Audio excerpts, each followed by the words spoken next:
Welcome back. The Minnesota State women's soccer team is off to a great start this season with only one loss so far. I'm Rob Clark, joined alongside Alicia Hoffman. Alicia, first year with the Mavericks. How has everything been going as you adjust to the college game? It took me a little bit to get used to the speed of play just because it's a very different level, but I'm getting used to it and everyone's very welcoming and it's okay to make a mistake, and I think that's great.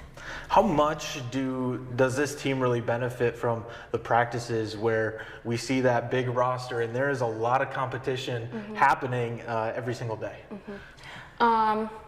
We train our best every day. I think everyone works so hard in training, and you really do have to compete at your best because there is just so many people at practice. So that's your time to show them what you can do. So, but it's great. It makes trainings everyone works hard and it's very competitive. We see this team dominating in the possession game, and I don't think people realize just how difficult that is to be able to do and to be able to sustain it for the entirety of a match. So what is it about this group that it seems like every year this team is always able to really control the tempo and really be the team that's kind of setting the tone?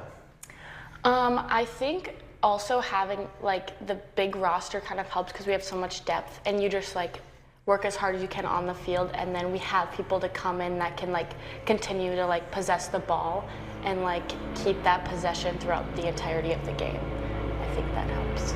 For this group, it's still pretty early in the season, but how do you keep stacking and building on what you've already been able to do so far?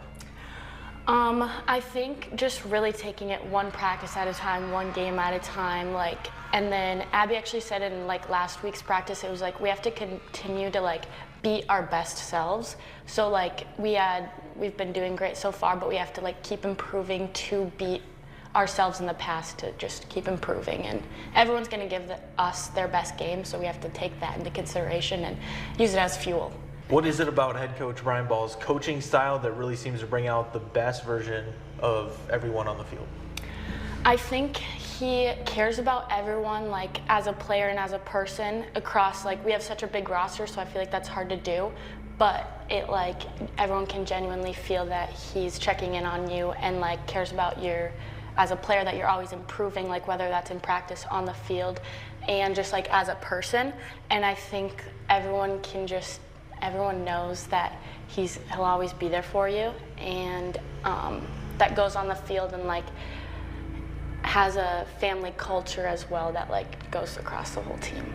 Now this team is used to playing in the national tournament. We saw last year an early exit from the Mavericks. I know this is your first season, but how much have some of those veterans on the team really been talking about and the motivation for this season to take it another step further? I've never been a part of a team that has such great leadership from so many different parts of the team, and everyone has a different role, and no one ever complains. And if there is little tweak, those leaders on our team always bring us back to focus, and everyone says the right thing at the right time, and it's great. And we always have fun too, and it does feel like a family. As a freshman, how's the schedule been, just with the training, the classes, and then you've got games and road trips? I've never been so busy my whole life. I mean, I was expecting that, and people say that, but it's a balance. But I kind of love being busy and yeah, just balancing everything. But I do have time for everything, and I know that there's resources to help me. We'll be right back after the break. Stay with us.